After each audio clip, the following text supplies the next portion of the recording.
moi je me présente Alexandre Boutin, je bricole dans l'agilité depuis 2005. Deux ou trois petits trucs par-ci par-là. Et des choses qui me tiennent à cœur aujourd'hui, c'est des choses qu'on va appeler peut-être l'essentiel des pratiques agiles. Donc voilà, c'est un peu le sujet de ce début d'après-midi. Donc je vais essayer de parler fort, d'aller vite, parce que sinon vous vous endormez après manger, ça je le sais. Non, plus sérieusement. Donc on va parler un petit peu. Et je vais parler d'agilité, projet ou produit. Bon, on peut discuter, c'était encore la discussion de ce matin avec certains. Mais de toute façon, je considère que pour avoir un produit, il faut faire des projets. D'accord ? Donc on ne va pas parler d'organisation agile, on ne va pas parler de management agile, on va parler de tout un tas de choses très intéressantes. On va se concentrer sur l'agilité projet-produit. Et je vais vous inviter à considérer que l'agilité projet est une innovation. OK, pas une jeune innovation, mais une innovation. À partir du moment où c'est une innovation, on va pouvoir s'appuyer sur les travaux de Moore, que vous connaissez peut-être, qui a fait la courbe de Moore dans un de ses livres qui s'appelle Crossing the Chasm. Et on a cette courbe qui est assez intéressante, qui est une courbe qui s'applique à toutes les innovations. Donc je propose de l'appliquer à l'agilité. Il n'y a pas de raison. Alors si vous cherchez la courbe de Moore sur le net, vous avez ce type de dessin, très sexy. Et puis si vous avez la chance de connaître comme moi un Rennais absolument fabuleux qui s'appelle Aurélien Morvan, eh ben, vous avez une courbe de Moore qui a plus de gueule quand même. Donc ça c'est sympa. Donc qu'est-ce qu'il y a dans cette courbe de Moore ? Il y a différentes choses. On va avoir effectivement des innovateurs, des early adopters, l'early majority, late majority et la lagarde, les retardataires. Et si je regarde l'agilité projet avec cette courbe de Moore, je vais trouver effectivement des innovateurs. Les innovateurs, on va les voir au début des années 90. D'accord ? À cette époque, on n'a quasiment que le cycle en V, waterfall, enfin bref, vous l'appelez comme vous voulez, même s'ils ont fait des essais en cycle en Y, machin et tout, ça reste une approche par étapes pour faire les projets. Et eux se disent, pourrait-on réaliser un produit à base de logiciel différemment ? C'est une bonne question. Et donc ils essayent, ils cherchent, les innovateurs, ils cherchent. Et en s'appuyant sur pas mal de choses qui existent, peut-être vous connaissez The New Product Development Game, qui est un article de messieurs Takeshi et Nonaka, qui est très intéressant. J'ai même mis le livre The Mythical Man Month, vous savez, l'homme-moi mythique, pour faire un travail en estimant moi homme, pas en moi femme, je suis désolé pour Isabelle qui était là, mais en keynote ce matin, mais ça s'appelle le moi homme. OK, on va pas dire OK. Si on fait, il faut 27 mois hommes, eh ben, il faut 27 mois hommes pour faire le travail. Et donc, si on met 3 personnes, il faudra 9 mois, etc. J'ai vu, il y a quelques temps, quelqu'un qui était embêté avec son manager, le manager disait « Ouais, on va mettre des gens en plus pour faire plus vite le projet ». D'accord, c'est ce qui est démontré dans ce livre que ça ne marche pas. Et la personne disait sur un réseau social, il disait « Je vais acheter à mon manager The Mythical Man Month ». Oh non, je vais lui en acheter 2, comme ça il le lira 2 fois plus vite.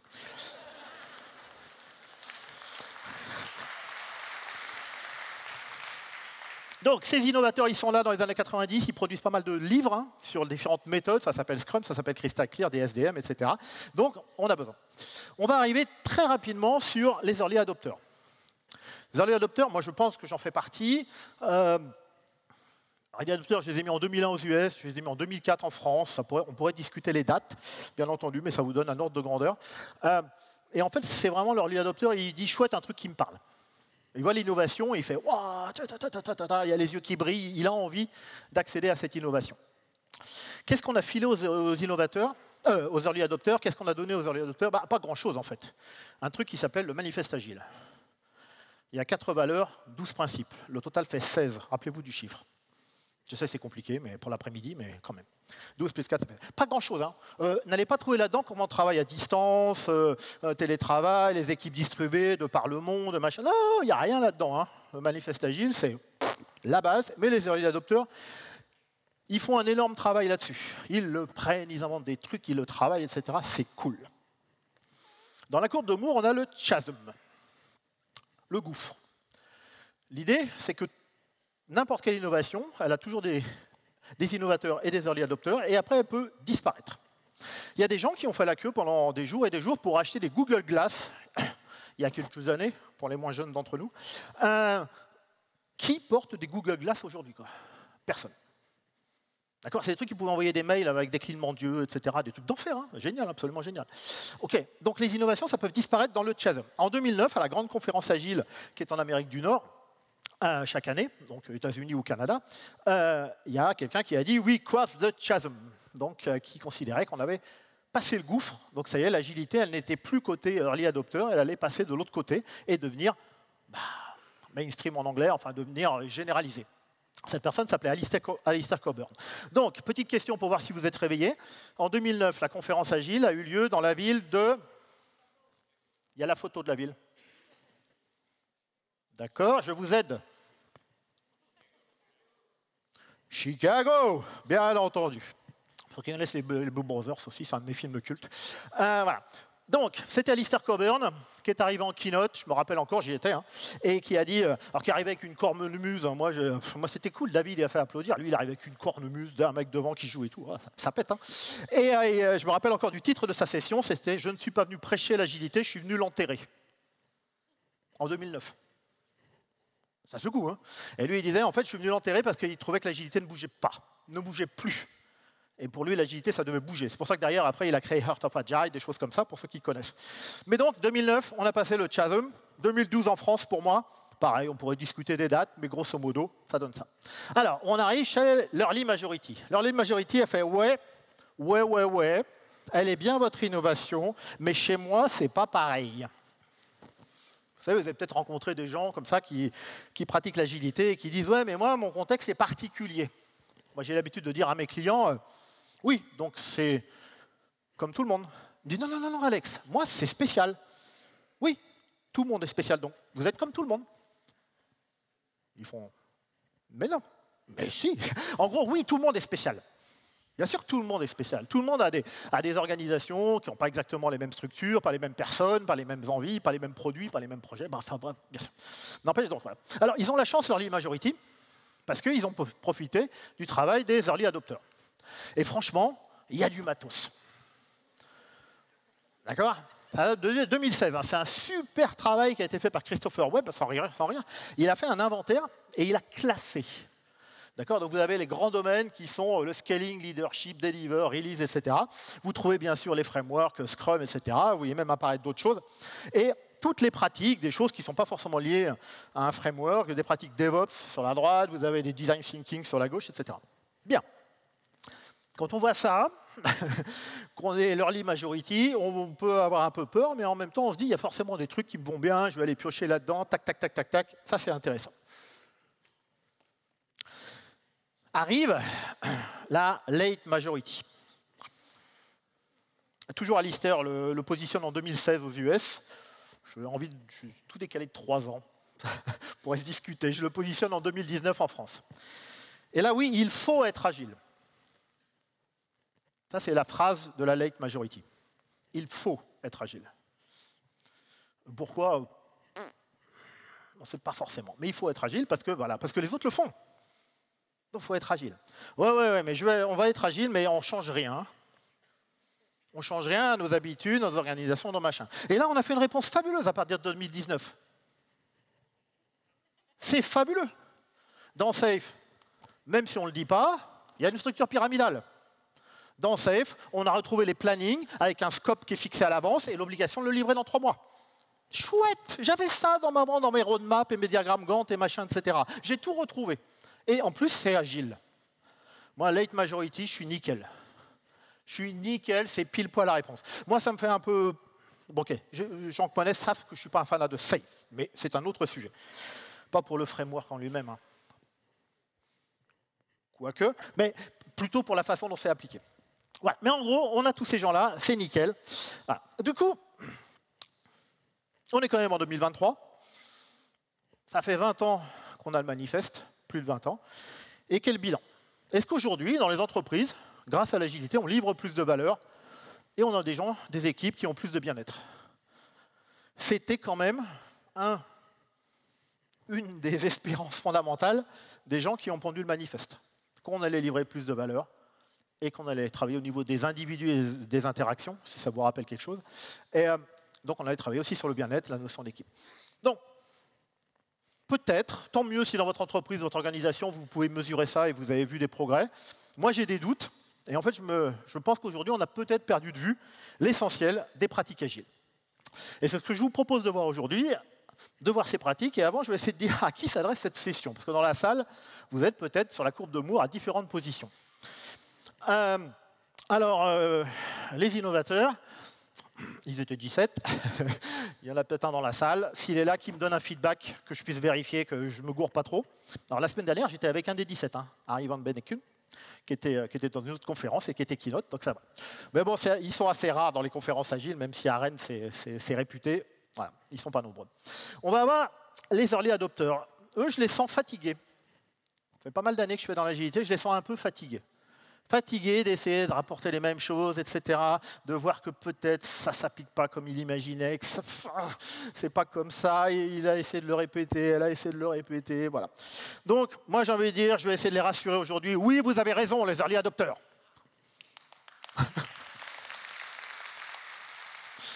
J'espère que vous aurez confirmation que oui, continuez, ne lâchez rien. Pour l'early majority, je vais peut-être rajouter un peu de sens. Parce que quand ils ont vu la carte de métro là, de Christopher Webb, ils ont pris des trucs, etc., etc. Et je me dis que peut-être la majority vont peut-être découvrir des choses, même si ça fait déjà plusieurs années qu'ils pratiquent l'agile. C'est ça l'idée. Donc on va avoir ces 10 pratiques, ces 10 essentielles. Donc elles sont là, vous les avez. On va essayer de les parcourir ensemble. Alors, l'agilité, c'est l'empirisme. Le mot est assez simple. Vous avez la définition du dictionnaire. OK. Empirisme, en gros, c'est j'apprends en faisant. Il y a des gens qui ne parlent pas peut-être d'empirisme, il y a quelqu'un comme Woody Zuill qui fait beaucoup de promotions sur le mob programming, des choses comme ça, et est un fanat de dire c'est quand on a les mains dans le cambouis, on va rester poli, qu'on peut-être parfois on découvre ce qui est à faire. Et à un moment donné, on a beau essayer d'imaginer avant, de prévoir, de planifier tout ce que vous voulez, c'est quand vous êtes dedans que vous vous rendez compte vraiment de peut-être ce qu'il y a à faire, des difficultés, des choses peut-être plus simples que prévues, etc. Donc, ça c'est un essentiel, tout est basé sur l'empirisme, apprendre en faisant. C'est super compliqué. Ça c'est en général marqué dans tous les frameworks. Au début, j'ai un framework qui se base sur l'empirisme, puis après vous avez 50 pages de description et on a oublié la première phrase. Mais ça ne démarre pas ça, partout, l'empirisme. L'empirisme. Apprendre en faisant. C'est-à-dire qu'il va falloir accepter l'incertitude. Oui, je suis dans un monde entreprise, du business, il y a du fric, il y a du machin, il y a des trucs, il y a des engagements, et il va falloir que j'accepte l'incertitude. C'est très, très, très compliqué.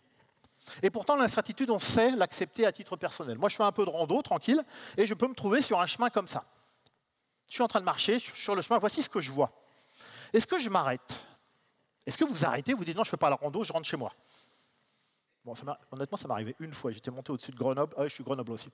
Dans un truc machin, il fallait prendre des chemins de vache, il fallait passer à bord d'un précipice et on ne voyait pas.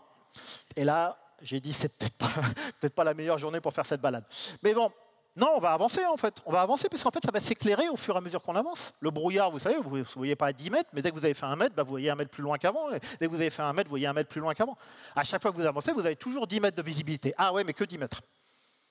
C'est ça, accepter l'incertitude. C'est très, très compliqué. Dans l'entreprise, il va falloir financer.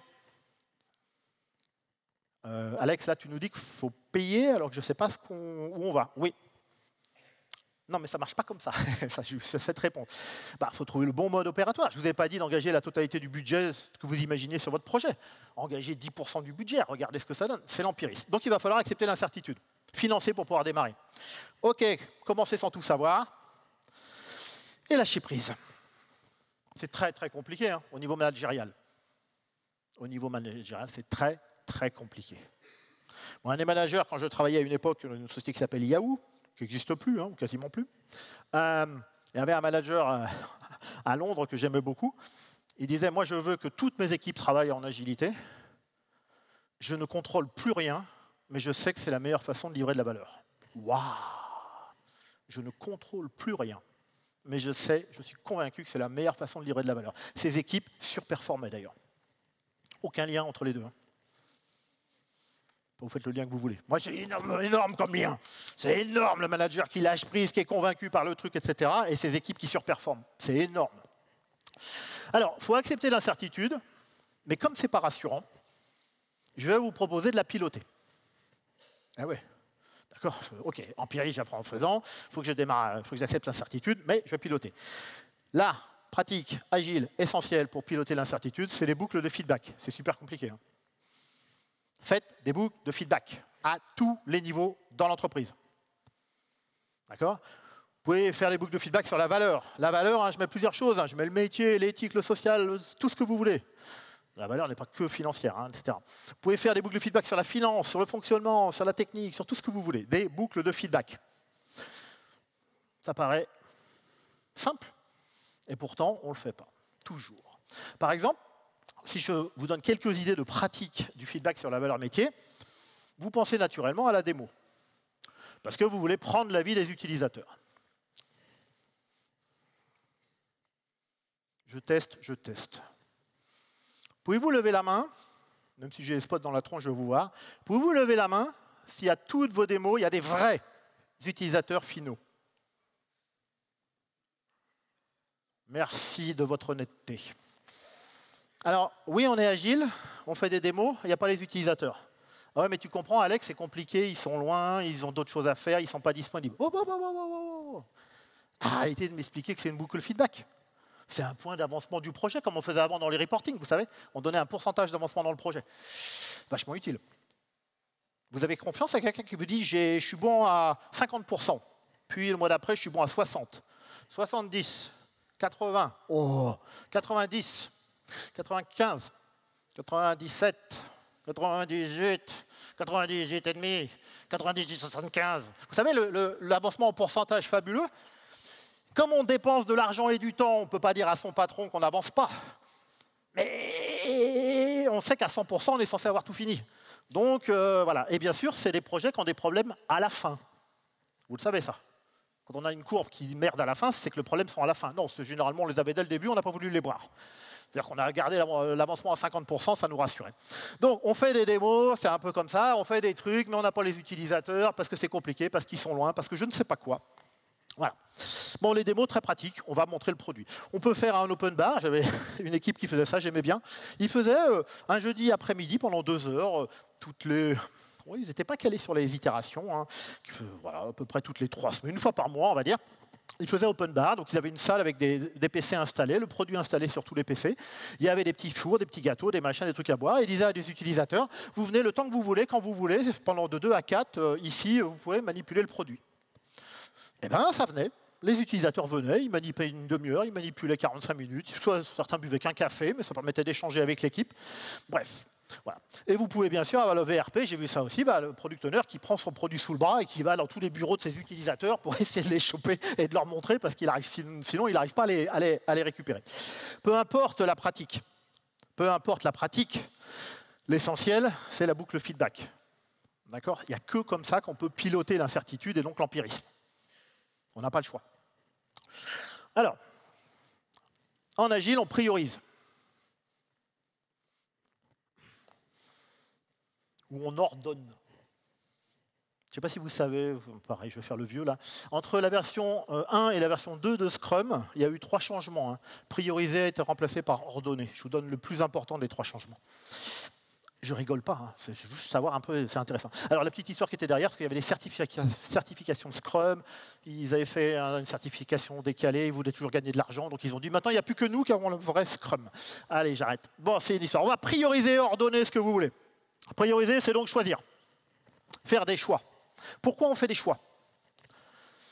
Je ne veux pas entendre le truc choisir, c'est renoncer, vous m'oubliez ça. On fait des choix.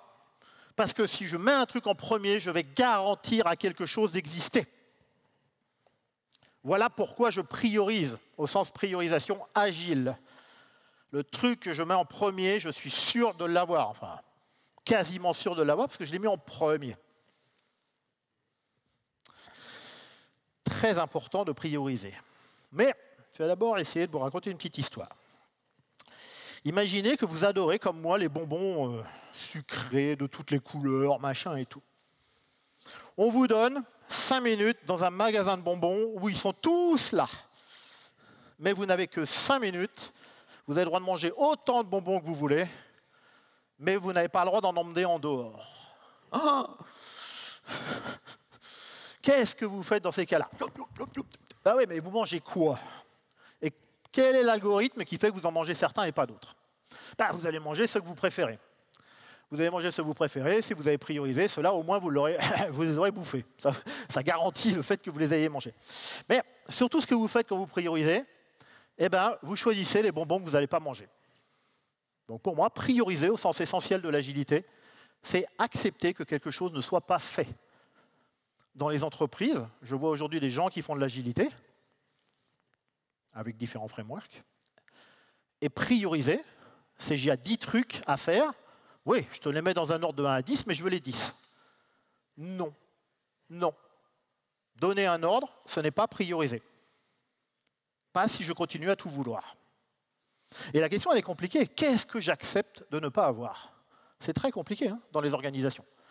D'accord? Parfois, vos utilisateurs, vos clients, ils veulent tout. Il y en a qui m'ont dit, bah, pourquoi je fais de l'agile? De toute façon, ils veulent tout le temps. C'est vrai qu'à partir du moment où ils veulent tout le temps, voilà.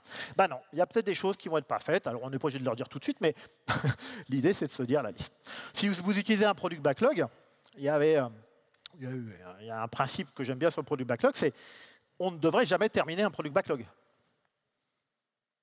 Jamais. Puisqu'on a ordonné par la valeur, par exemple.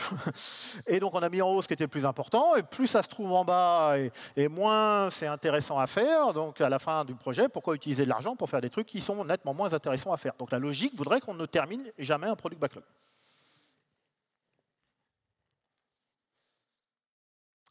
Donc, quelques pratiques de priorisation. Vous les connaissez, on peut prioriser par le ROI, retour sur investissement, vous définissez un modèle de valeur, avec les efforts en points par exemple, des choses comme ça, vous faites des divisions, ça va vous donner des résultats. Très très bien, ça peut marcher, nickel. Vous pouvez prioriser avec des critères pondérés, je fais ça souvent, je vais voir différents métiers, je leur donne une grille au niveau des features, ils ont un système de points, ils vont pouvoir allouer les points, etc. Et puis on va avoir un système de critères pondérés. Ok, vous avez des techniques comme Buy a Feature, très très intéressantes, qui vous réunissez vos demandeurs, vous leur donnez de l'argent virtuel, mais de l'argent quand même, et puis vous leur demandez d'acheter des fonctionnalités. Au total, ils n'ont pas assez d'argent pour tout acheter, donc ils vont bien accepter. Ils ne peuvent pas tout acheter, donc ils vont bien laisser les choses de côté. C'est cette notion de priorisation. Et puis vous avez une nouvelle méthode qui vient d'apparaître, c'est la méthode du tarin. Ouais, le pif, quoi, on s'en fout. Je m'en fous, même si c'est estimé au pif, priorisé au pif, c'est priorisé. D'accord, peut-être avec les boucles feedback, on va vérifier que notre priorisation elle est bonne, mais ce n'est pas très grave s'il n'y a pas de modèle. Donc en gros, attention pour les enfants, il n'y en a pas dans la salle, parce que je dis des gros mots. Priorisez comme vous voulez, mais bordel, priorisez. Donc, accepter que quelque chose ne soit pas fait. C'est fondamental. OK. Comme j'ai priorisé, j'ai des choses à faire et je vais les terminer. Terminer, c'est assez simple, on comprend assez bien, voilà. Terminer. Ah ouais, vous ne me refaites pas la discussion qu'il y a eu il y a 10 ans ou 12 ans dans l'agilité, le fini. Il y a un fini et il y a un fini. Si c'est fini. Non, Alex, c'est fini et puis il y a fini. Quand on a fait ce qu'il y avait entre fini et fini. non, mais je rigole pas. Vous pouvez chercher done, le concept de done sur le web, etc. Fini, vous allez trouver, c'est génial. Donc, non, c'est fini, quoi. Enfin, je veux dire, il n'y a pas de fini, quoi. Non, mais c'est fini, mais tu comprends, c'est pas tout à fait déployé. Donc, c'est pas fini. Ça sera fini quand c'est déployé. Non, donc c'était pas fini, c'était pas déployé. Si, bon bref, j'arrête. Donc, pourquoi terminer? Parce que nous sommes humains. On a besoin de petites victoires. On a besoin, quand on travaille sur un projet, de voir que ça crante, que ça avance. Chaque fois qu'on termine un truc, c'est une petite victoire. J'ai un fils qui a bientôt la trentaine maintenant, et quand il était plus jeune, il avait une phrase, et j'aimais bien, c'était « ça, c'est fait ». Eh bien, c'est exactement la même chose quand on va travailler en agile. On va terminer les choses régulièrement pour dire « ça, c'est fait, c'est fait ». Ok, j'aurai les boucles feedback dessus, il y aura peut-être des choses à modifier, mais c'est fait, je peux passer à autre chose, je passe à autre chose. Très, très important, cette notion de petite victoire. Le fini, au plus près des utilisateurs, bien sûr, et le truc très, très emmerdant dans l'agilité, c'est explicite et ce n'est plus négociable. La pratique du terminé la plus connue, c'est le DOD, Definition of Done. Et moi, très souvent, quand je vais voir les équipes, et je leur dis, vous avez un DOD? Ils font un DOD. Ah ouais, le truc qu'on a fait au début, là. Au tout début du projet, vous savez, il y a 17 sprints. Ah oui, on a fait un DOD, ouais. Il y a quoi dedans?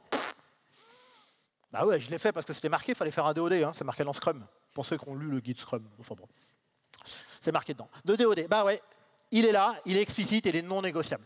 Non négociable. C'est très, très contraignant l'agilité. Si vous avez marqué que vous devez faire un truc, maintenant il faut le faire. Il n'y a personne qui vient vérifier que vous allez le faire, puisque c'est vous qui avez décidé de le faire. C'est un principe intéressant.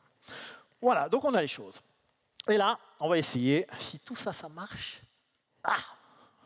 Oh, bah là, il n'a pas voulu. Il n'a pas voulu du tout. Alors, je vais le faire à la mimine. Il y a le son.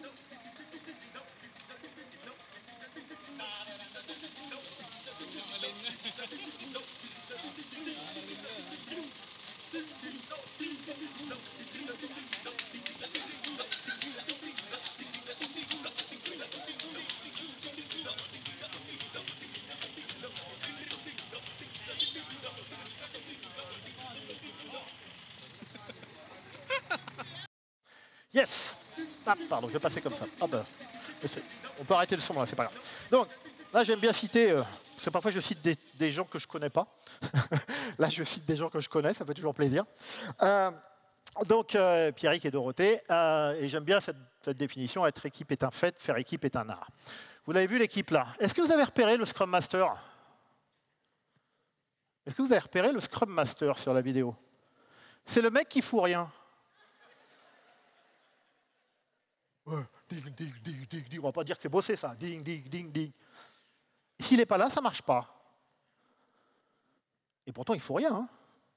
Il n'est pas en train d'enfoncer le pieu, hein. Il ne faut rien. Eh bien, s'il n'est pas là, ça ne marche pas.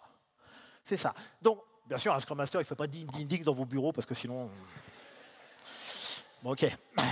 Mais on a besoin de ce rôle de facilitation, etc. Il y a même au début, il y avait 2 Scrum Masters, et puis il y en a un qui voit qu'il ne sert plus à rien, du coup, il monte sur la poutre, il redevient équipier, et il aide un peu. D'accord. La notion de faire équipe est fondamentale en agilité. D'accord. Vous mettez des gens ensemble, c'est un groupe. Pour que ça devienne une équipe, il y a du boulot. D'accord. C'est ce qui est dit dans cette petite phrase. Être une équipe est un fait, faire équipe est un art. Alors, on va avoir besoin de pratiques essentielles au niveau de l'équipe, comme le travailler ensemble.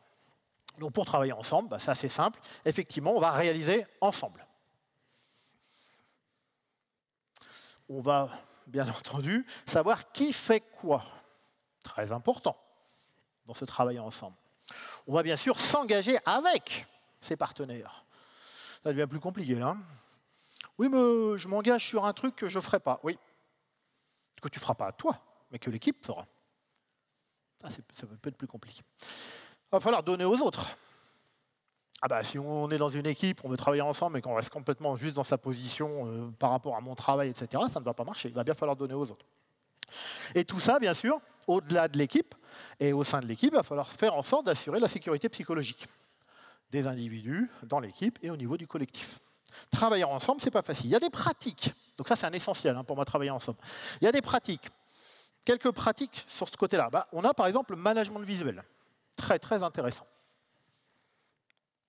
On va avoir l'auto-organisation de l'équipe, qui est un point fort aussi en agilité. Très souvent, les équipes s'auto-organisent.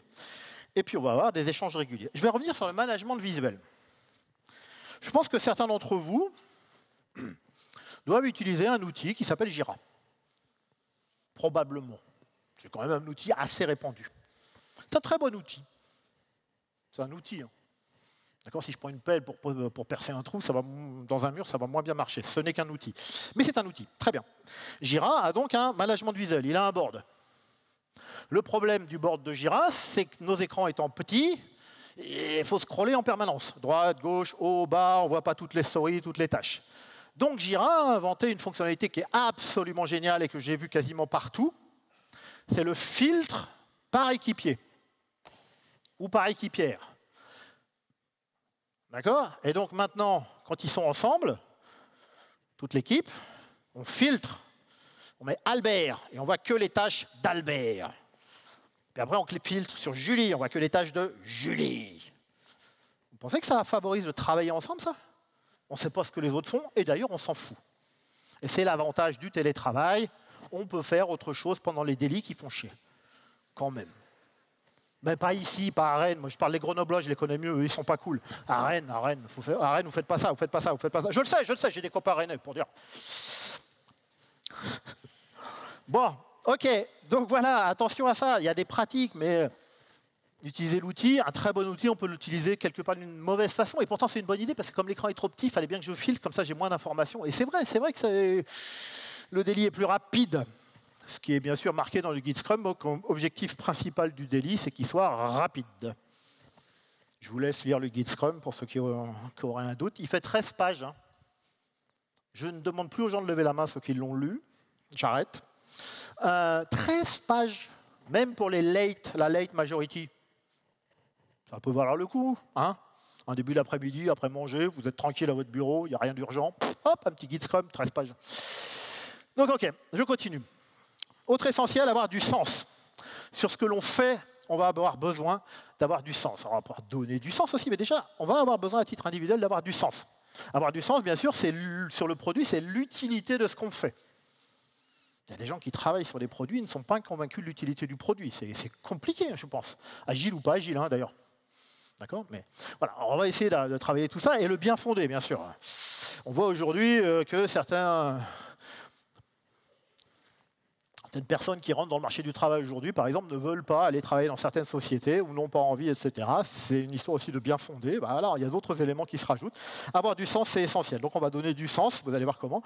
Et puis, il y a aussi le côté, ce que l'on fait, la façon dont on le fait, est-ce que par rapport à nos valeurs motrices, c'est aligné? D'accord, on a chacun des valeurs motrices différentes et il va falloir être aligné. L'entreprise est compliquée pour ça. L'entreprise a tendance à standardiser, à avoir un peu tous ses employés, si je dis employés, de la même façon, etc. Et donc, c'est vrai que ce n'est pas facile. Même un manager qui a plein de gens dans son équipe, il faudrait qu'il adapte son management à chacune des personnes. Waouh, c'est un vrai challenge. Hein. C'est un vrai challenge. Mais c'est important, on n'a pas tous les mêmes valeurs, etc. Donc, on va donner du sens, par exemple, en définissant une vision. La vision va aider à donner bien sûr une direction et savoir où on veut aller. Donc, ce n'est pas l'aspect valeur motrice hein, avec la vision, c'est pas ça, hein, mais on a un but. On a un but moyen à long terme. D'accord ? Quand vous faites un produit, vous avez un but long terme. Et parfois, c'est compliqué de rester motivé. Ceux, par exemple, qui s'investissent beaucoup dans tout ce qui est sauver la planète, Save the Planet, d'autres choses, etc.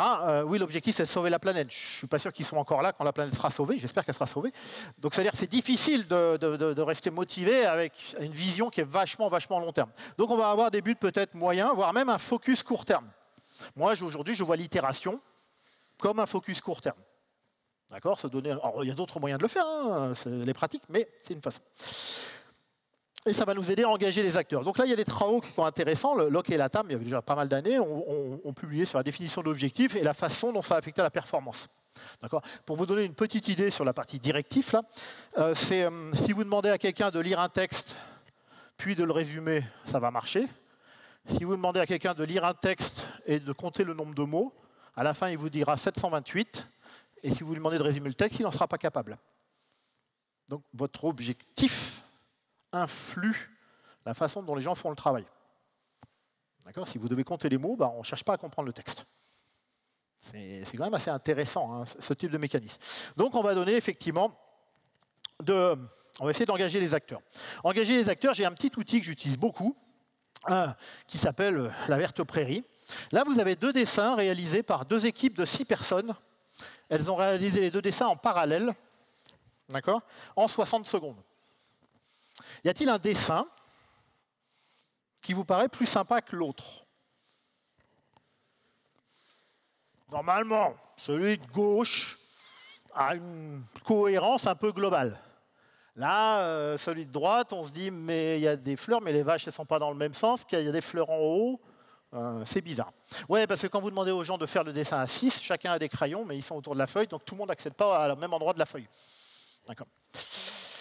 Ça, c'est le même dessin qui est réalisé de la même façon, et simplement, on a changé la directive. Je dis, dessiner une magnifique prairie d'été avec des fleurs, avec des pétales, quelques vaches dans l'herbe verte et des oiseaux sous un soleil brillant. Et j'ai ceci à chaque fois, ce qui est à gauche pour vous. Et puis, quand je mets la liste de choses à faire, avec laquelle je suis certain qu'avec cette liste, on peut avoir une magnifique prairie d'été. Hein. Mais là, ils ont lu la première ligne et après, ils regardent que les bullet points. Et je peux vous assurer qu'en 60 secondes, la discussion qu'on entend dans ce groupe, c'est « alors, qui fait quoi? Qui fait quoi ?» Et quand vous avez fini, vous dites « check, check, check ». On ne parle plus de valeur, métier, de machin, d'utilité, quoi que ce soit. Hein. On fait ce qui est marqué. Maintenant, vous réfléchissez à comment vous rédigez vos user stories. Elle ressemble à gauche ou elle ressemble à droite? D'accord? Tous les développeurs et les équipiers agiles vont demander des trucs à droite, ça les rassure. Parce qu'après, ce n'est pas de leur faute. Ben ouais, mais t'as pas dit que les fleurs elles devaient toutes être dans le même sens. C'est une magnifique pré-idée, tes garçons, quoi. Réveille-toi, quoi. Il y a quand même un produit, je fais un produit, quoi. Je n'ai pas besoin de tout détailler, quoi. J'ai eu l'impression qu'on était en phase. Donc voilà, donc attention à ça. Et moi, je vois pas mal d'équipes agiles aussi qui discutent. On voit ça, les user stories ne sont pas assez clairs. Pour tous ceux qui ont connu le cycle en V, les specs ne sont pas assez clairs. Voilà, c'est pareil. C'est exactement pareil. On ne fait que reproduire. Donc non, on va rester à gauche pour vous, effectivement. Et donc, on va essayer d'expliquer le besoin fonctionnel et puis on va laisser une forme, on va déléguer en fait la réalisation et la façon dont c'est interprété. Alors, il y a un gros boulot côté product owner pour expliquer, etc. Je dis. Mais voilà. Donc, l'engagement des acteurs, on ne l'obtient pas forcément en leur donnant une liste de choses à faire. Parce que là, c'est l'exécution. Une pratique que vous connaissez, je pense bien, c'est la pratique d'amélioration. Voilà, on va s'améliorer collectivement et on va s'améliorer régulièrement. D'accord? C'est une forme de boucle feedback. Hein. Mine de rien, pareil pour s'améliorer. Je pense que tous les gens qui disent faire de l'agilité font des rétrospectives. Quand je découvre une nouvelle équipe, une des questions que je pose gentiment, c'est quoi les actions de la dernière rétrospective? Et là, j'ai assez souvent, ils regardent tous le Scrum Master. C'est quand même le porteur de la méthode, hein, d'accord? Le Scrum Master, je vous répète, hein, d'accord? Donc c'est lui qui connaît les actions de rétrospective. Voilà. Si vous n'avez toujours pas compris pourquoi il y a un problème dans mon explication, lisez ce que vous voulez, je ne sais plus ce qu'il faut lire. Non. Les actions par l'équipe, elles sont réalisées par l'équipe. Ouais, j'ai encore le temps. Ouais, allez, tant pis. Je n'ai pas le temps, je raconte quand même. Un jour, je fais une rétrospective, j'apprends la rétrospective sur une demi-journée à 14 directeurs de magasins de bricolage. D'accord, sur la région Rhône-Alpes, j'ai les 14 directeurs de magasins et on fait un atelier sur la rétrospective. Donc, je leur explique la théorie, on fait un petit jeu qui s'appelle la rétrospective du Père Noël, et puis après, j'ai du temps, j'ai 1 heure, et je dis on va faire une vraie rétrospective. Quel sujet voulez-vous aborder? Les patrons de magasins, rien à voir avec le logiciel, on est bien d'accord, hein, c'est les patrons de magasins de bricolage. Quoi. Là, ils me disent les animations commerciales. Les animations commerciales. Ces connards d'acheteurs du siège, tu te rends compte, ils nous achètent 500 brouettes et nous, on doit les vendre en une animation commerciale. Oui, d'accord, ok, j'ai les hypothèses, je vois le sujet de départ, donc on discute, et l'action collective décidée par ces 14 directeurs, elle est marquée, hein, noir sur blanc, que les acheteurs du siège soient moins cons. Alors, ça fait rire parce que c'est caricatural. Regardez les actions de rétrospective de vos équipes. Combien d'actions concernent l'extérieur? Il y a des actions, c'est « ouais, on n'a pas pu tenir notre engagement parce que le réseau est tombé pendant 2 jours, donc l'action de rétrospective, que le réseau ne tombe plus. » C'est à peu près pareil. Hein. Ouais, on a merdé, machin, il faut que le pro... Ah, non, il faudrait... Ah ouais, j'ai eu ça aussi. Il nous faut une personne de plus. Ça, c'est l'action de rétrospective. Il nous faut une personne de plus. C'est une action qui ne sert à rien. Je ne sais pas qu'est-ce que vous allez faire pour essayer d'obtenir cette personne. Comment vous allez convaincre la personne qui pourrait vous allouer une personne de plus que c'est nécessaire dans votre projet, dans votre équipe pour avoir une personne de plus? Je ne sais pas. Donc, c'est une horreur. Beaucoup de rétrospectives. C'est très compliqué comme réunion. C'est très compliqué comme réunion. Mais on va s'améliorer, collectivement. Voilà. Un petit tour sur la performance collective. Il y a quelques années, c'était en 2020, j'ai assisté à la conférence Agile Toulouse, et il y avait Fabien Pelouse, l'ancien capitaine de l'équipe de France de rugby, qui était là et qui nous parlait du collectif, de l'équipe, etc. J'ai adoré. Alors j'étais à distance, mais j'ai adoré quand même. Et parmi les choses qu'il a dit, il a parlé, pour avoir une performance collective, il faut regarder la solidarité, l'entraide, les relations humaines et la confiance. Dans les relations humaines, vous pouvez mettre l'intimité. Je trouvais ça intéressant, l'intimité, le fait que les gens se connaissent entre eux. Ce qui, avec le télétravail, ne va pas dans le bon sens pour moi. Ça ne veut pas dire que le télétravail, c'est pas bien. Ça veut dire qu'il va falloir faire attention à ça parce qu'on a moins d'intimité, on connaît moins les autres que quand on boit régulièrement un café avec eux. On va peut-être parler un peu, je ne veux pas mélanger pro et perso, mais c'est important de connaître les gens. Et parfois, s'ils ont une petite baisse d'efficacité, c'est peut-être parce qu'ils ont un petit souci perso, peut-être juste en parler s'ils ont envie d'en parler. On ne va pas faire pause café pour ceux qui connaissent une vieille série. C'est pas ça l'objectif. Mais voilà. Donc, on a tout ça et la confiance. Et il disait un truc, les éléments ne sont pas quantifiables. Alors, j'ai cherché du coup, parce que j'ai déjà parlé un peu de ce sujet d'une autre façon. Et la confiance, en fait, on commence à avoir des façons de la mesurer. C'est assez intéressant, avec des évaluations au sein de l'équipe, etc. Donc voilà, peut-être qu'on pourrait mesurer la confiance, mais son idée, c'était que les éléments ne sont pas quantifiables. C'est pour Fabien Pelouse, et moi je suis d'accord avec lui, des choses absolument fondamentales dans l'efficacité de l'équipe, la performance de l'équipe, et pas de chance, c'est un KPI qu'on ne peut pas suivre. Pour ceux qui aiment bien suivre les KPI. Oh, il y en a dans cette pièce, j'en suis sûr. OK, donc on est là, voilà, on ne peut pas mesurer, il y a tout un tas de choses. Donc, voici ces 10 essentiels de l'agilité. Pratiquer l'empirisme, accepter l'incertitude et piloter l'incertitude par les boucles feedback. Bien sûr, on va prioriser, garantir que quelque chose soit fait et accepter que des choses ne soient pas faites. On va terminer les choses qu'on a priorisées. Pour faire équipe, il va falloir avoir du sens, travailler sur la vision pour avoir de l'engagement. La performance collective, elle est liée à tout ce fonctionnement interne à l'équipe et on va chercher à s'améliorer régulièrement. Voilà, pour moi, les 10 essentiels de l'agilité. Donc, en conclusion, j'ai envie de vous dire une chose, deux choses peut-être. Quand vous faites de l'agilité, que vous appliquez un framework ou autre chose, que vous faites de l'agilité, regardez les essentiels. Est-ce que vous avez des boucles feedback? Est-ce que les boucles feedback sont avec les bonnes personnes? Je parlais tout à l'heure de la démo sans utilisateur. Je n'ai pas dit que c'était simple d'avoir les utilisateurs, mais voilà. Est-ce que vous pratiquez la façon dont vous pratiquez? Après, elle sera dans un framework, dans un autre framework, etc. C'est pas tant important, mais vérifiez cette boucle feedback. Vérifiez que vous pilotez l'incertitude. Vérifiez que vous savez financer, par exemple, des choses. Et puis, sachez pourquoi vous avez choisi l'agilité. Parce que là, c'était encore des discussions au café ce matin qui étaient assez intéressantes, qui est, il y a des gens, ils veulent l'agile, voire ils veulent safe. Mais on ne sait pas pourquoi. Quelqu'un disait ce matin, j'ai adoré, il voulait un PI planning. Bon, j'ai fait une réunion d'1 heure, j'ai appelé ça PI planning, il était content.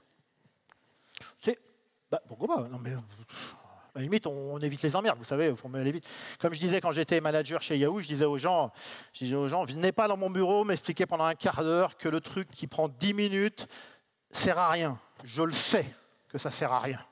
Venez pas m'expliquer pendant un quart d'heure. Vous avez raison, faites-le. Ça prend 10 minutes. Oui, je vous l'ai demandé parce que je n'ai pas le choix, je suis coincé et je dois donner un truc ailleurs. Arrêtez, je sais que ça ne sert à rien. J'essaye de négocier, j'y arrive pas. Ça prend 10 minutes, on le fait, terminé. Et puis, si vous appliquez l'agilité, acceptez les impacts. Oui, ça va vous impacter, même si la late majority, elle ne veut pas. Elle préférait faire de l'agilité, mais en gardant son cadre habituel. Voilà, ça va vous impacter. Et surtout, n'appliquez pas quelque chose, n'importe quel framework, sans réfléchir, à minima. Et même si vous êtes late majority, je sais, vous voulez savoir comment on fait les choses. Mais ça ne marche pas comme ça en agilité. Et pour... j'ai pas parlé des retardataires. C'est vrai ça, j'arrête pas de parler, l'origine majority, machin, etc. Bon, cela c'est assez simple.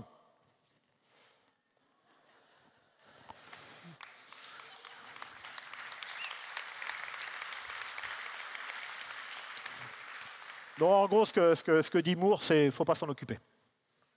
Non, c'est une perte de temps et d'énergie. Il ne faut pas s'en occuper. Voilà, sur ce, merci beaucoup.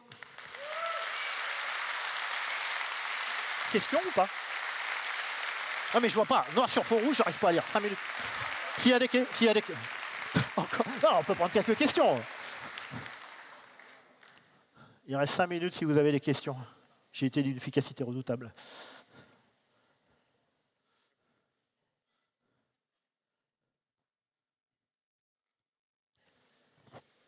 Pas de questions, c'est génial.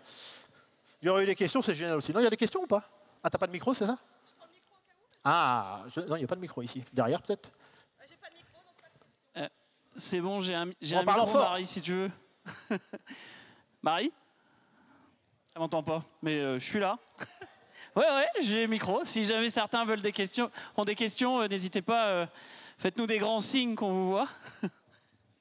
Bon, sinon, moi, je suis là encore cet après-midi, je suis là demain, donc il y a une question là-bas. Ouais, tu parlais de ceux qui vont partir à la retraite et dans les écoles ou universités, on apprend encore la gestion de projet, enjeux, etc. Du coup, qu'est-ce qu'on peut faire? Alors, qu'est-ce qu'on peut faire? Bah, après, ça, c'est pas l'endroit où je suis un spécialiste, hein, l'école, j'avoue que voilà. Moi, je sais que dès que j'ai pu mettre le pied dans une université, une école, j'y suis allé, on me donne des créneaux, j'arrive à avoir des choses. Mon école d'ingénieur à moi, quand je leur ai proposé l'agilité, une école d'informatique à Grenoble, hein. Vous trouverez tout seul quelle école c'est. Et quand je leur ai proposé carrément un truc sur l'agilité il y a 10 ans, ils m'ont dit « Alex, on a déjà trop de choses dans le programme, on ne va pas rajouter quelque chose ?» J'ai dit « Peut-être en enlever ?» Par exemple, la gestion de projet traditionnelle, ils m'ont fait « Non. » Ok. Après, moi, voilà, à mon niveau, j'ai fait ce que je pouvais. Bon. Mais je pense que, enfin, pour moi, on va travailler pas mal avec l'UGA, c'est l'Université de Grenoble-Alpes. Il y a quand même pas mal de... Alors, je n'ai pas travaillé avec les professeurs, hein, mais il y a quand même pas mal de sensibilité à cette agilité qui est intéressante. Il y a des choses qui bougent. Même aujourd'hui, à l'ENSIMAG, je sais qu'il y a des choses qui bougent. Il y a des projets qui sont réalisés par les élèves en agile.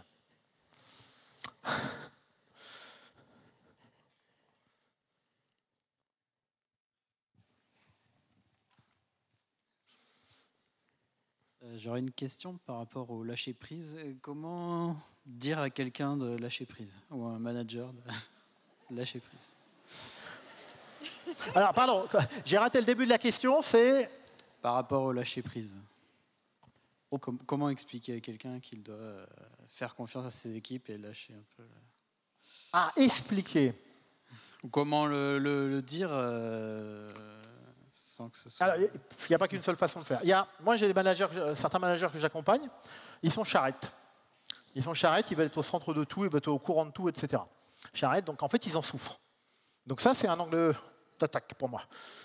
Vu que le manager souffre, je peux peut-être essayer de lui proposer de moins souffrir, et peut-être une forme de lâcher prise, en essayant de définir ce qu'on délègue ou pas, peut-être une bonne façon de faire. S'ils sont partants, par exemple, moi, je m'appuie sur le delegation de poker, qui vient de management 3.0, on peut tout à fait, en tant que manager, se dire, OK, qu'est-ce que je délègue? À qui est-ce qu'ils sont d'accord pour que je leur délègue ça? On commence à travailler la délégation.